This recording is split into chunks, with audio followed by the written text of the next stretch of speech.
अस्सलाम वालेकुम। कोरोना के बाद जहां डेंगू ने इस वक्त पूरे पंजाब में अफरा तफरी मचा रखी है, वहीं खसरा का मर्ज भी शिद्दत अख्तियार करता जा रहा है। मुल्क में गुज़श्ता साल के मुकाबले में खसरे से बच्चों की अमवात और मर्ज में 100% से ज़ायद इजाफा हुआ है। वफाकी वजारत सेहत के ज़राए के मुताबिक रवां साल मुल्क भर में खसरे से अब तक 127 बच्चे जिंदगी की बाजी हार चुके हैं। गुज़श्ता बरस 2020 में मुल्क में 51 बच्चे खसरा के बाइस इंतकाल कर गए थे। रवां साल मुल्क में अब तक 8,350 से ज़ायद बच्चों में खसरे की तस्दीक हुई है। गुज़श्ता साल मुल्क में 2,747 बच्चों में खसरा की तस्दीक हुई थी। वफाकी वजारत सेहत के ज़राए ने बताया है कि अब तक 18,410 से ज़ायद बच्चे खसरा की अलामात के साथ अस्पताल लाए जा चुके हैं। सबसे ज्यादा 45 बच्चे सिंध में खसरे के बाइस जाँ बहक हुए हैं। दूसरे नंबर पर खैबर पख्तूनख्वा में 39 बच्चे जो हैं वो जिंदगी की बाजी हार चुके हैं। जैसे ही सूरत हाल तशवीशनाक होना शुरू हुई तो आलमी इदारा सेहत ने भी खबरदार कर दिया है कि कोरोना और डेंगू के बाद पाकिस्तान समेत दुनिया भर के 22 मिलियन बच्चों को सबसे तेजी से फैलने वाली वबा खसरे का सामना है, क्योंकि कोरोना की वजह से Pakistan, Nigeria, Congo, Ethiopia, Bharat, Indonesia, Angola, Philippine, Brazil और अफगानिस्तान में करोड़ों बच्चों को बरवक्त खसरे की पहली वैक्सीन नहीं लगाई जा सकी थी। इस खतरे का सामना अमेरिका जैसे तरक्की याफ्ता मुल्क को भी है, जहां पर 2019 में वबाई खसरे के रिकॉर्ड केसेस सामने आए थे। 1992 के बाद अमेरिका में पहली दफा इतने केसेस सामने आए हैं। 2020 में सिर्फ 70% बच्चों को वैक्सीन की दूसरी खुराक जो है वो लगी थी। 15 नवंबर तक 27 नवंबर तक पंजाब भर में खसरा और रुबैला से बचाव की मुहिम शुरू की जा रही है। इस मुहिम के दौरान पंजाब के 5.25 करोड़ बच्चों को खसरा और रुबैला से बचाव के हिफाजती टीके लगाए जाएंगे। लेकिन इस वक्त जब वबा काबू से बाहर हो रही है, हुकूमत को इंतहाई संजीदगी से वसी पैमाने पर इकदाम लेने की जरूरत है। वफाकी हुकूमत इस बीमारी से निपटने के लिए मजीद क्या इकदाम उठा रही है, इसी पर बात करेंगे। जो हमारे साथ मौजूद हैं पार्लिमानी सेक्रेटरी बराए हेल्थ डॉक्टर नौशीन हामिद साहबा। बहुत शुक्रिया डॉक्टर साहबा प्रोग्राम में ज्वाइन करने के लिए। डॉक्टर साहबा मुझे ये बताएगा कि अब ये जो एकदम से हम देख रहे हैं कि खसरा केसेस में एक राइज हमें नजर आ रहा है, तो अब फौरी तौर पर जो है वो क्या करने की ज़रूरत है, और आखिर क्यों जो है, ठीक है अगर आउटडोर एक्टिविटी बंद थी तो कोई इस तरह का सिस्टम किया जाता कि डोर टू डोर जाकर जो है वो खसरा मुहिम शुरू की जाती, तो क्या कोताही हुई है हमसे भी? जी बिल्कुल। देखें कि ये जो हमने कोविड का जो पिछला 1.5 साल गुजारा है, इसके अंदर डेफिनेटली हमारी जो इम्यूनाइजेशन की जो एक रेगुलर सिस्टम था वो इफेक्ट हुआ है। बीच में कोविड की वजह से वो जो एक तसलसल उसका आता था उसमें ब्रेक आया, पोलियो कैंपेन्स में भी ब्रेक आया, और बाकी ईपीआई की वजह से चूंकि बहुत सारी हेल्थ फैसिलिटीज जो हैं उनको बंद कर दिया गया, तो पूरा कोविड की तरफ डाइवर्ट कर दिया गया था। तो इसकी वजह से थोड़ा सा इसके अंदर तसलसल में थोड़ा सा ब्रेक आया था।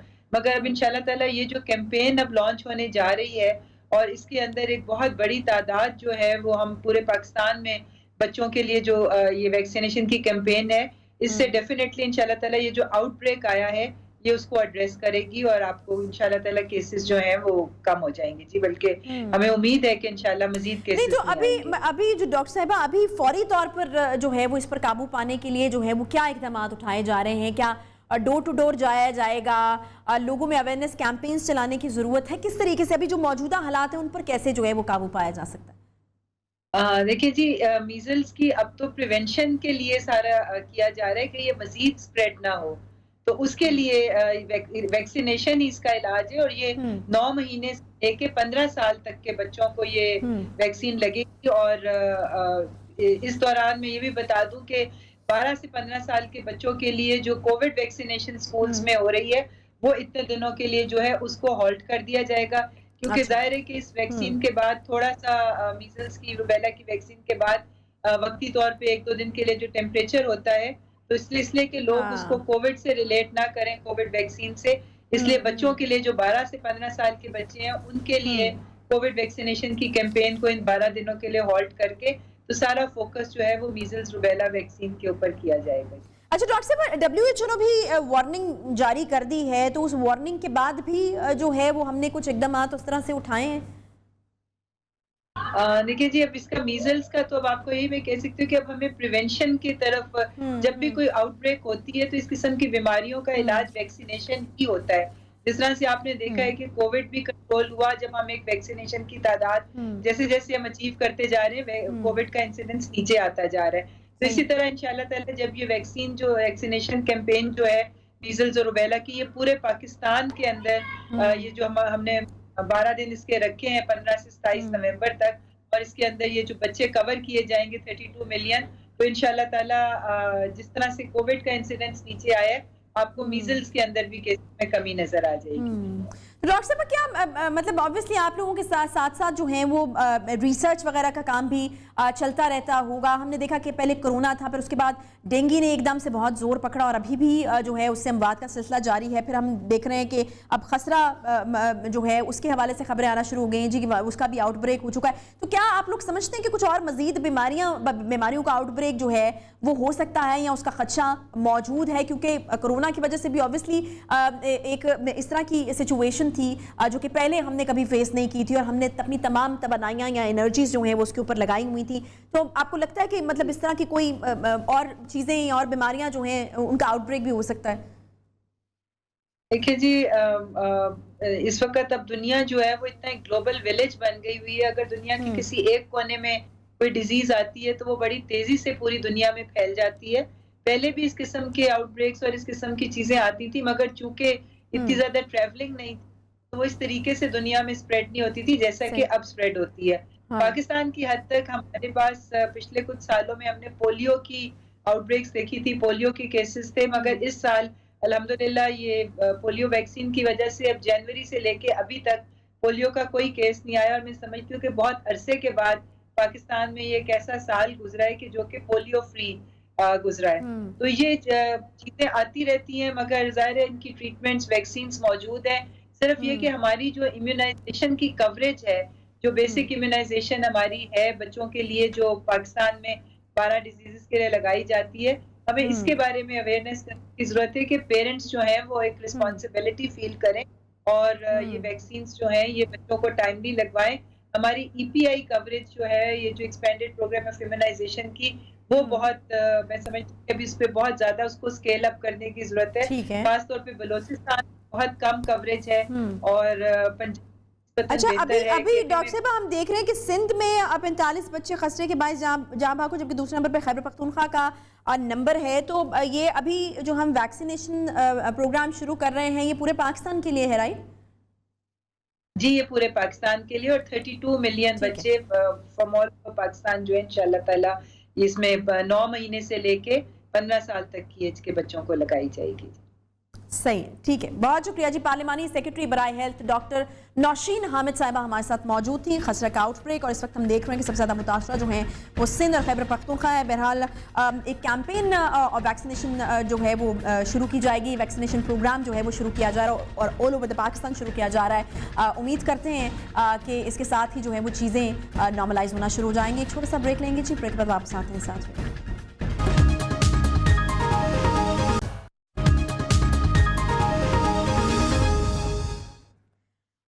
हुकूमत इस वक्त अंदरूनी और बैरूनी मुश्किलात से दो चार नजर आ रही है। कल के इजलास मुलतवी होने के बाद वज़ीर-ए-आज़म इमरान खान को पार्टी रहनुमाओं के मोराल को बुलंद रखने के लिए कॉन्फिडेंस लेना पड़ा है, जबकि दूसरी तरफ तहरीक-ए-लब्बैक पाकिस्तान के सरबराह अल्लामा साद रिजवी का नाम 4th शेड्यूल की फहरिस्त से निकाल दिया गया है। महकमा दाखिला पंजाब की जानिब से 487 अफराद के नाम 4th शेड्यूल की फहरिस्त से निकाले गए हैं, जिसमें TLP के सरबराह साद रिजवी का नाम भी शामिल है।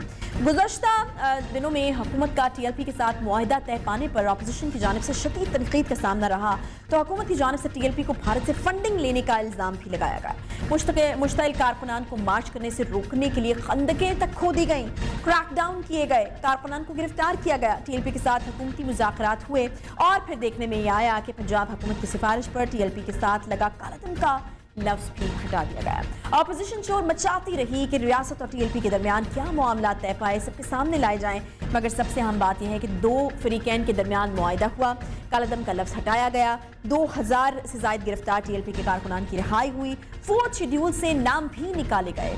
इस सारे में एक शख्स जो मुल्क का वफाकी वज़ीर दाखिला है वो सारे मामलात से लाइन रहा, ये बड़े अचंभे की बात रही।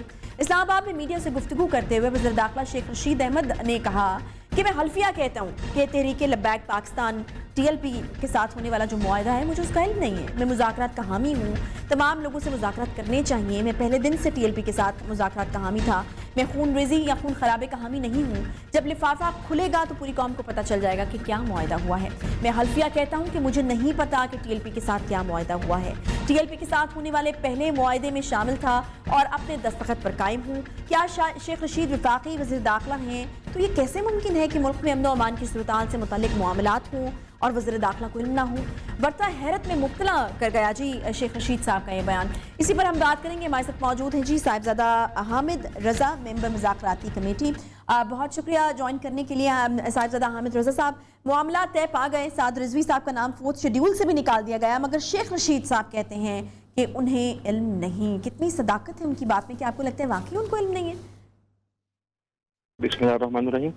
देखिए, मैं समझता हूँ कि शेख साहब जो हैं यकीनन वज़ीर दाखिला हैं और नुकात उनके इल्म में होंगे, लेकिन चूंकि हर दो फरीकैन की तरफ से इस बात का इरादा किया गया है और वादा किया गया है कि 4 टाइम जो भी कमिटमेंट है उससे पहले चीज़ें मंजर-ए-आम पर नहीं लाई जाएंगी, तो शायद इस वजह से आई गेस कि द बेस्ट वे आउट कि वो सवाल दर सवाल से बचें तो यही है कि आप ये कह के बाहर निकल जाएं कि मेरे इल्म में नहीं है। सही। तो आपको लगता है कि सिर्फ उस वजह से कहा, ऐसा हो नहीं सकता कि शेख रशीद साहब के इल्म में ना हो? जी बिल्कुल, मैं नहीं समझता कि ऐसा मुमकिन है। वो बहरहाल वजीर दाखिला हैं और देखिए आप शेड्यूल 4 में जो अफराद हैं उनके नाम निकाले जा रहे हैं, जो गिरफ्तार शुदा अफराद को रिहा किया गया है, ये कैसे पॉसिबल है कि वजीर दाखिला के नॉलेज के बगैर ये तमाम चीज़ें हो रही हों? तो जाहिर है नुकात उनके इल्म में होंगे, लेकिन वो एज पर कमिटमेंट शायद उससे एडमिट नहीं करना चाह रहे। सही। अच्छा, मुझे बताइएगा कि अब TLP कालादम नहीं रही। जो कारकुनान पकड़े गए थे, जो रहनुमा पकड़े गए थे, उनको भी रिहा कर दिया गया। मुझे ये बताइए कि क्या अब ये समझा जाए कि मामला हल हो गया है या वक्ती तौर पर एक सेटलमेंट है जो अभी हमें नजर आ रही है? क्योंकि हम देखते हैं कि वक्तन फवक्तन ये मामला जो है वो उठता रहता है।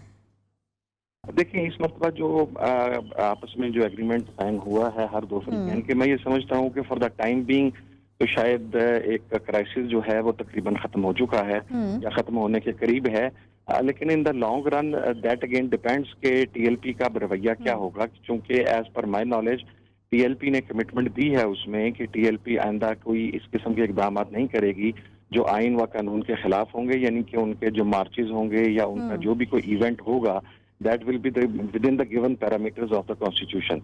तो अगर तो TLP उससे उसी बात के ऊपर कायम रहती है तो आई गेस के फिर उसके बाद मुस्तकबिल में वो प्रॉब्लम आने के चांसेस कम हैं, लेकिन गॉड नोज, आप समझती हैं कि ये पाकिस्तान है, यहाँ पर तो हर गुजरते दिन के साथ नई नई डेवलपमेंट्स हो जाती हैं।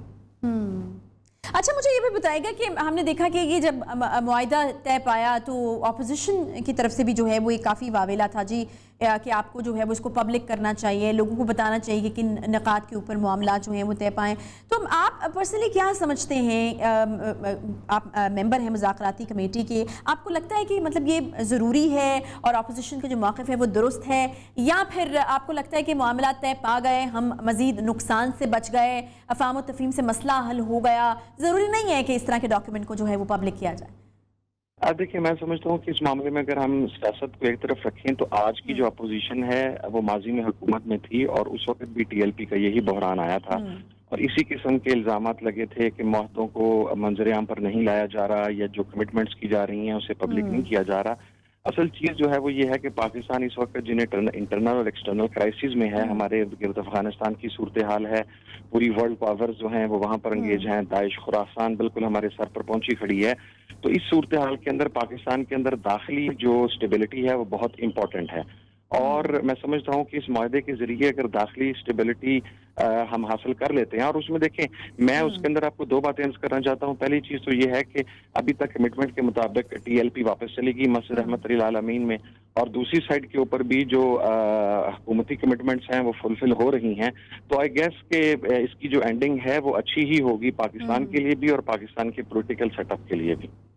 सही। अच्छा, अगर पॉलिटिकल दायरे के अंदर TLP आ जाती है तो तब भी जो है वो इसको इसी तरह से खुफिया रखा जाएगा या फिर चांस है कि उसको पब्लिक किया जा सके कभी? मेरा ख्याल है, देखिए मेरा ये पब्लिक कर दिया जाएगा क्योंकि इस किस्म की चीजें छुपती नहीं है। अच्छा। हमने सारी चीजें जो हमने देखे, हमने देखना था कि शेड्यूल 4 किस तरीके से एंटरटेन किया जा रहा है वो पब्लिक हो चुका है ऑलमोस्ट।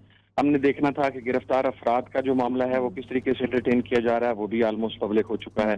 साद रिजवी साहब का नाम भी शेड्यूल 4 से निकाला जा चुका है। तो बहुत सारी चीजें जो हैं वो तो आप खुद उसमें से गैस कर सकते हैं कि मुआहदे में क्या क्या चीजें शामिल होगी।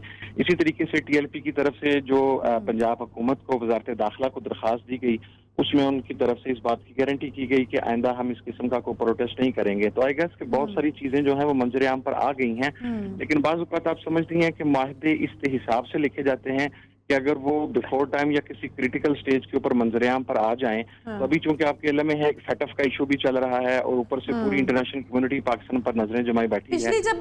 پچھلی دفعہ جب معاہدہ پبلک ہوا تھا تو پرابلمز ہوئے تھے. یہ بالکل ہوئے تھے, اور یہ بات میں کر رہا ہوں کہ شاید اس کے کوئی کانسیکوینسز بھی ہو سکتے ہیں. انہی چیزوں کو مد نظر رکھ کر یقیناً اس معاہدے کو جو ہے وہ بھی پبلک نہیں کیا جا رہا, بٹ آئی گیس کہ اسے زیادہ دیر تک خفیہ رکھا بھی نہیں جا سکے گا. اس قسم کی چیزیں منظر عام پر جلد آ جاتی ہیں, چھپتی نہیں ہیں. صحیح. اچھا, ایک اور چیز مجھے یہ بتائے گا کہ سعد رضوی صاحب کی رہائی کیا جلد ممکن ہے؟ آپ چونکہ ممبر تھے مذاکراتی کمیٹی کے, اس حوالے سے کیا طے پایا تھا؟ میرا خیال ہے کہ وہ بہت جلد باہر آ جائیں گے. چونکہ اس کے لیے دو چیزیں تھیں. اول تو یہ ہمیں سمجھنے کی ضرورت ہے کہ ان کا جو نظر بندی کا آرڈر تھا, ڈیٹینشن آرڈرز تھے, اس کی مدت پوری ہو چکی ہے. یعنی انہیں پہلے ڈیٹین کیا گیا فار 3 months, پھر انہیں ڈیٹین کیا گیا ڈی سی لاہور کی طرف سے فار اے منتھ اور سو. وہ مدت بھی ان کی پوری ہو چکی ہے. اب چونکہ وہ کسی عدالتی کیس کے اندر سزا یافتہ نہیں ہیں, ان کے اوپر جو ایف آئی آرز ہیں وہ ایف آئی آرز ابھی چل رہی ہیں, ان کا پروسیجر چل رہا ہے, لیکن وہ کسی میں بھی ان کو سزا نہیں ہوئی. تو اگر انہیں سزا نہیں ہوئی تو میرا نہیں خیال کہ اب ان کے راستے میں کوئی رکاوٹ ہے, وہ جلد میرا خیال ہے باہر آ جائیں گے انشاءاللہ. تو مفتی منیب الرحمان صاحب کے لیے تو کوئی مستقبل میں مشکل نہیں آنے والی؟ آئی ڈونٹ بلیو کہ ابھی ان دا نیئر فیوچر اس قسم کی کوئی مشکل آئے گی. اس کی وجہ یہ ہے کہ دیکھیں ٹی ایل پی خود ایک بہت بڑے کرائسس سے اس وقت اس صورتحال میں نکلی ہے, اور ٹی ایل پی دوبارہ افورڈ نہیں کر سکتی کہ in the coming near future T L P کچھ اس قسم کے اقدامات کرے یا کسی ایسی ایکٹیویٹی میں ملوث ہو کہ دوبارہ آج ہی کی طرح کی صورتحال پیدا ہو. پھر شاید جو اس کا رزلٹ ہے وہ ٹوٹلی ڈفرینٹ ہوگا. تو میرا خیال ہے اس مرتبہ ٹی ایل پی بھی they will behave in a very reasonable way انشاءاللہ. صحیح, بہت شکریہ جی. صاحبزادہ حامد رضا صاحب ممبر مذاکراتی کمیٹی ہمارے ساتھ موجود تھے. بہت شکریہ آپ کے وقت کے لیے. ایک چھوٹی سا بریک لیں گے جی, بریک کے بعد واپس آئیں گے تو بات کرنی ہے ہمیں پاکستان بمقابلہ آسٹریلیا. اس وقت سنسنی خیز مراحل میں جو ہے وہ میچ داخل ہو چکا ہے, اور سپورٹ کرنے کے لیے ہم نے آج جو ہے وہ سبز رنگ بھی پہنا ہے پاکستانی ٹیم کو. تو اس بارے میں ہم گفتگو کریں گے, مہمان ہمارے ساتھ موجود ہوں گے. ایک بریک کے بعد کوئکلی واپس آتے ہیں.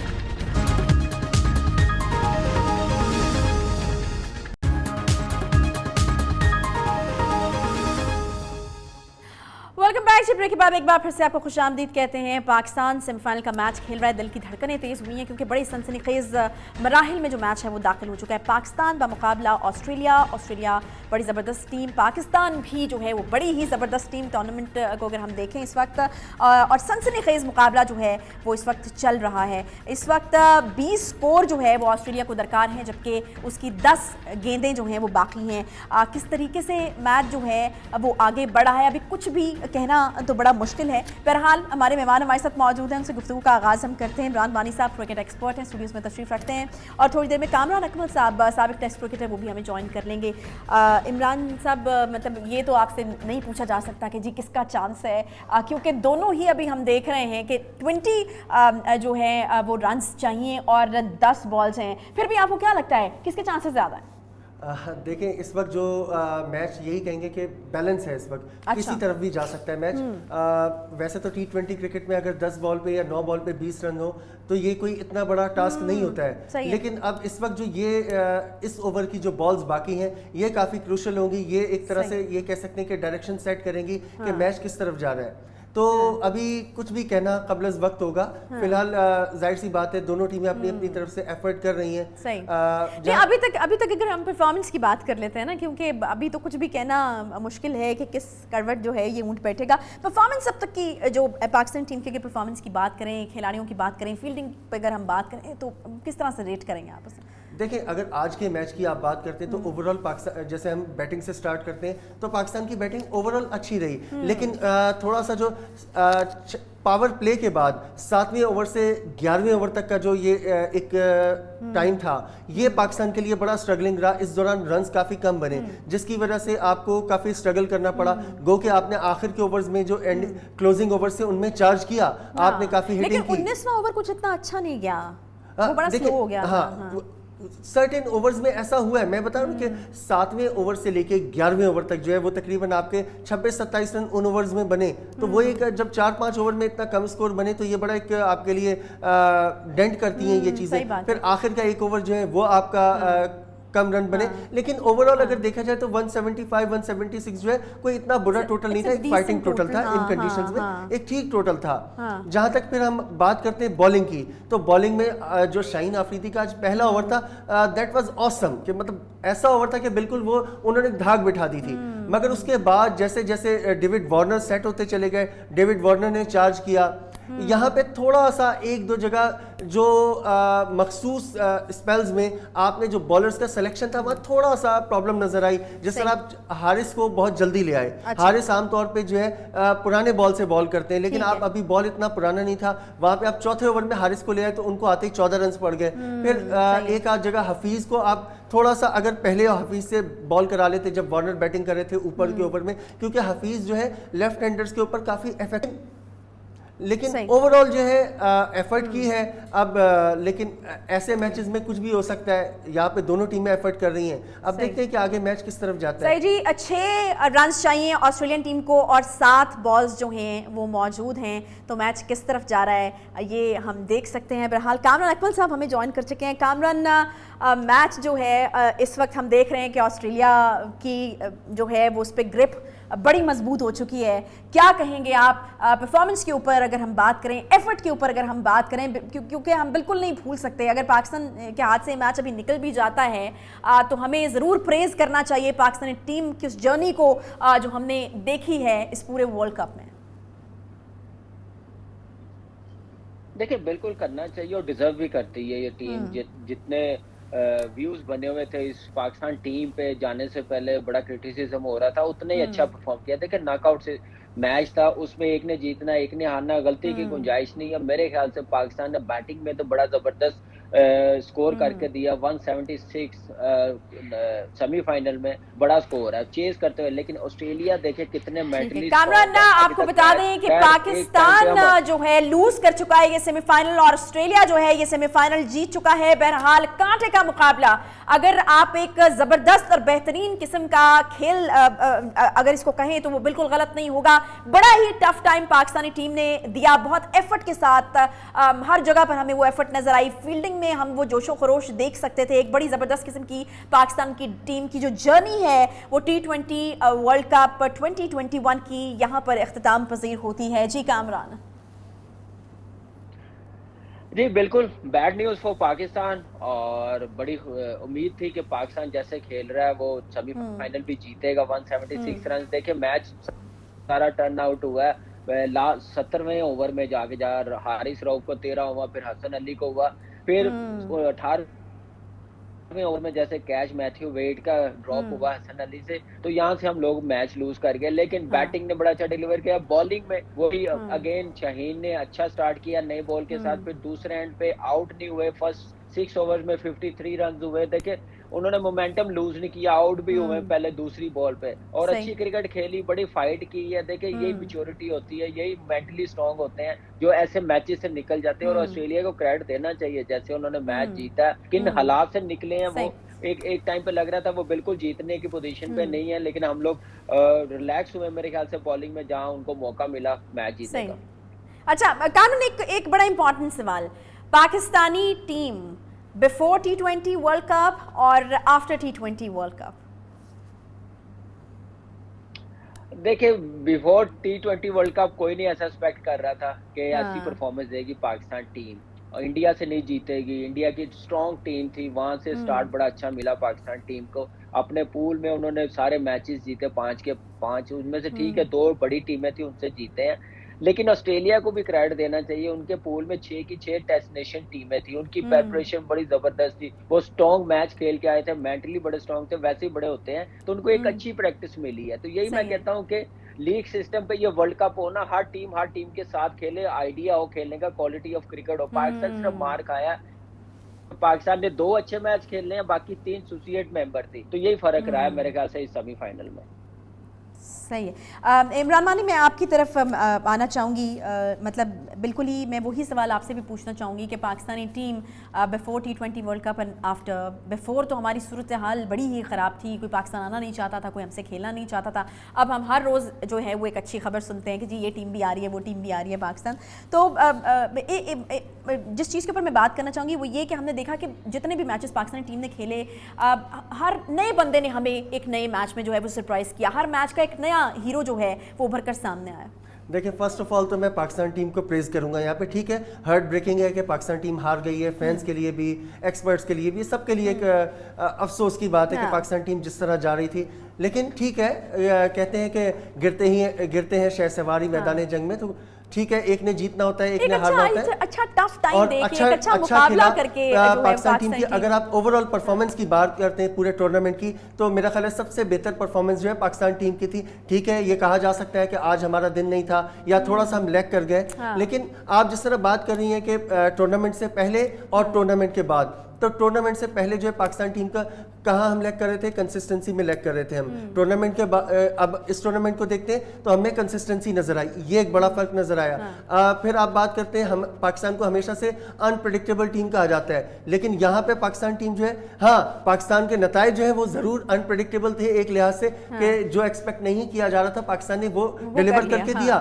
لیکن یہاں پہ پاکستان ٹیم کا ایک مومنٹم نظر آیا. جس طرح آپ دیکھیں کہ پانچوں میں آپ کے ہر میچ میں different man of the match تھا, اور جس میں بابر اعظم شامل نہیں ہے جو آپ کے ٹاپ اسکورر ہیں, وہ شامل نہیں ہے. اس کے علاوہ باقی کھلاڑی مین آف دی میچ ہیں. اٹس مین کہ آپ کی ٹیم ورک نظر آ رہا تھا, ایک کلیکٹیو ایفرٹ نظر آ رہی تھی, جس میں ہم جو ہے پہلے لیگ کرتے تھے, وہ بھی ان حالات کے بعد کہ جب نیوزی لینڈ کی ٹیم آپ کے کھیلنے سے انکار کر دیتی ہے, واپس چلی جاتی ہے, انگلینڈ کی ٹیم انکار کر دیتی ہے, اس سے پہلے ویسٹ انڈیز میں آپ کو جو ہے صرف ایک میچ ملتا ہے, باقی میچز بارش کی نظر ہو جاتے ہیں. مطلب بہت سارے مسائل آپ کو دیکھنے کو ملتے ہیں, بورڈ میں چینجز ہوتی ہیں, ٹیم میں چینجز ہوتی ہیں. اس کے بعد پاکستان ٹیم اگر یہاں تک جاتی ہے اور تمام میچز جیت کر جاتی ہے, کنونسنگلی ہراتی ہے انڈیا کو, اس کے بعد نیوزی لینڈ کو ہراتی ہے, تو ان سارے فیکٹرز کو دیکھتے ہیں تو مطلب ورلڈ کپ سے پہلے پاکستان ٹیم جو ہے ایک ایوریج ٹیم نظر آ رہی تھی, لیکن ورلڈ کپ کے بعد پاکستان نظر آ رہی ہے کہ ایک ٹیم نظر آ رہی ہے, ایک ٹیم, ایک آپ کو یعنی جیسا ایک ایسا یونٹ نظر آ رہی ہے کہ جس کو ہرانا جو ہے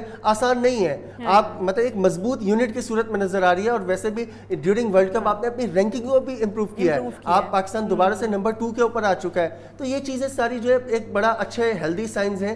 اور آج کے میچ کے لیے ٹھیک ہے, آسٹریلیا کی ٹیم ہم سے بہتر کھیلی, وہ جیت گئے, کہیں ہم نے لیگ بھی کیا, لیکن اوور آل اگر ہم دیکھتے ہیں تو میں تو یہی کہوں گا کہ مطلب پاکستان ٹیم کے لیے ہم کو کلیپنگ کرنی چاہیے یہاں پہ, کہ اوور آل پاکستان ٹیم جو ہے بہت اچھا, بالکل زبردست پاکستانی ٹیم کے لیے جو ہے وہ آل دی پریزز فار پاکستانی ٹیم. اچھا کامل, میں آپ سے ایک بات کرنا چاہوں گی, یہ جو T20 ورلڈ کپ سے پہلے ہماری سچویشن تھی, بڑی ڈس اپوائنٹمنٹ تھی. ہم نے دیکھا جی کہ نیوزی لینڈ نے منع کر دیا, انگلینڈ نے بھی منع کر دیا, پاکستان کو ایک طرح سے دیوار کے ساتھ لگانے کی کوشش کی جائی تھی. آپ کو لگتا ہے کہ یہ جو پرفارمنس ابھی نکل کر سامنے آئی ہے, یہ ایک جو ہے وہ جذبہ جو ہمیں نظر آیا ہے, یہ شاید اس وجہ سے بھی ہو سکتا ہے, بیکاز پھر عمران خان صاحب بھی ملے, پرائم منسٹر صاحب بھی ملے, پھر چیئرمین PCB بھی یہ کہتے رہے کہ پرفارمنس اب ہمیں ایسی دینی پڑے گی کہ دنیا کے جو ممالک جو ہمیں منع کرتے رہے ہیں وہ کہیں جی کہ پاکستان کوئی ٹیم ہے جس کے ساتھ ہمیں کھیلنا چاہیے. تو جو ہم کرنا چاہتے تھے یا جو مقصد ہم ورلڈ کپ میں لے کر گئے تھے وہ پورا کر لیا ہم نے. دیکھیں بالکل پورا کر لیا, اور 2 ٹیموں کو, بڑی ٹیموں کو ہرایا. دیکھیں یہ تو ہم لوگ 2009 کا ورلڈ کپ بھی جیتے ہیں, 2007 کا فائنل کھیلے ہیں, 2010 کے سیمی فائنل کھیلے ہیں, آج دیکھیں کہ 21 میں بھی سیمی فائنل کھیلے. ہر ٹائم ہماری کرکٹ کو نا کرٹیسزم کیا جاتا ہے, ہماری کنٹری کو سیکیورٹی کو لے کے وہاں پہ کرکٹ نہیں ہو سکتی. یہ صرف باتیں, وہ آپ کو بھی پتا ہے, آپ اتنے پروگرام کرتی ہیں کرنٹ افیئر کے, سیاست کا آپ کو پتا ہے کہاں سے سیاست چل رہی ہوتی ہے. یہ صرف بورڈ ٹو بورڈ سیاست نہیں چل رہی ہوتی, یہ دوسری سائڈ سے چل رہی ہوتی. خیر وہ میں نہیں کہہ سکتا, لیکن سپورٹس کو سپورٹس سمجھنا چاہیے. پاکستان میں کرکٹ انٹرنیشنلی ہو سکتی ہے. اللہ کا شکر ہے کہ جتنے ایونٹس ہوئے ہیں, PSL کے انٹرنیشنل ٹیمیں آئی ہیں 2009 کے بعد, کتنے کامیاب ایونٹ کروائے ہیں ہماری سیکیورٹی نے. تو ہماری سیکیورٹی پہ تو کوئی میرے خیال سے ایسا سوالیہ نشان نہیں ہے یا سیکیورٹی اچھی نہیں ہے. اور صرف دیکھیں پرفارمنس ہم لوگوں نے یہ دیکھنی ہے, صرف ہم لوگ 2 سے 3 میچ جیت کے نا ہم کیا نام ہے اپنے آپ سے باہر ہو جائے. ہم لوگوں نے یہ دیکھنا ہے کہ پاکستان کی کرکٹ اوپر کیسے جانی. یہ پیچز میں 3 سال بعد 4 سال بعد ہم ایسی پرفارمنس دکھائیں گے کہ روٹین میں دکھانی پڑے گی یا بائیلیٹرل سیریز میں دکھانی پڑے گی. وہاں پہ ہماری پرفارمنس نہیں ہے, ہمارا ڈومیسٹک اسٹرکچر بالکل سیٹل نہیں ہے. پرفارمنس دیکھیں, گراس روٹ لیول کرکٹ ختم ہوئی ہے, کلب کرکٹ ختم ہوئی ہے. اب خدایا صرف یہی پاکستان کرکٹ بورڈ سے ریکویسٹ ہے, چیئرمین صاحب سے, یہ 5 میچ ورلڈ کپ کے ہوئے, ان کے سر پہ نہ کرکٹ چلے. بہت کام کرنے والے چیلنجز بہت ہیں پاکستان کی کرکٹ میں گراس روٹ لیول پہ. جو ڈومیسٹک ہو رہی ہے, 2 ارب روپیہ ڈومیسٹک کرکٹ پہ لگا رہے ہیں, اس کا رزلٹ اچھا نہیں ہے ابھی تک. میں آپ کو بتاؤں, اچھا ہوتا تو آج حفیظ, شعیب ملک ٹیم کا حصہ نہ بنتے, پلیئر 3 سالوں میں مل جاتے. تو وہاں دیکھنے کی ضرورت ہے, جن کے ہاتھوں میں کرکٹ ہے وہاں سے مزید اچھے ہاتھوں میں جانی چاہیے, نہیں تو ہماری کرکٹ کی تباہی آ جائے گی. یہ دیکھنا پڑے گا, آپ کے سامنے ہے, کوئی پروسیس نہیں ہے. 2 ارب لگ رہا ہے ڈومیسٹک میں, جو ٹیم میں پلیئر ہے ان میں سے کوئی پلیئر ایسا نہیں ہے جس کے 10 فرسٹ کلاس کے میچ ہوئے ہوں. تو یہ بھی دیکھنا ہے کہ ہم نے گراس روٹ لیول پہ کیسے کام کرنا ہے. ٹھیک ہے جی, بہت شکریہ. عمران مانی صاحب ہمارے ساتھ موجود تھے, کامران اکمل صاحب ہمارے ساتھ موجود تھے. بہرحال پاکستان کی جرنی جو ہے وہ T20 ورلڈ کپ 2021 یہیں پر اختتام پذیر ہوتی ہے, لیکن بڑی ہی زبردست قسم کی پرفارمنس ہماری ٹیم نے دی. اور میرا خیال ہے کہ آج کا میچ ہار کے اس طریقے سے دل, ٹھیک ہے ہم سب لوگ چاہتے تھے کہ پاکستان جو ہے وہ فائنل ہمیں کھیلتا ہوا نظر آئے, لیکن جس طریقے سے جتنی ایفرٹ کر کے جتنے مزے سے کھیلیں اور ایک بہترین قسم کا کھیل ہم نے پیش کیا ہے, اور پہلے کے 5 میچز جو جیتے ہیں تو دل اتنا دکھی نہیں ہے. آپ کو لگتا ہے کہ آپ کچھ اچیو کر کے واپس آ رہے ہیں. خاص طور پر میرا یہ خیال ہے کہ دنیا کرکٹ کو ہماری ٹیم میں سے بڑے سٹارز ملے ہیں اس بار T20 ورلڈ کپ میں. خیر دعائیں بہت ساری پاکستانی ٹیم کے لیے, اور اس کے ساتھ ہی پروگرام کا وقت یہاں پر ختم ہوتا ہے جی. انشاءاللہ آپ سے اگلے ہفتے ملاقات ہوگی. خیال رکھیے اپنا, اللہ حافظ.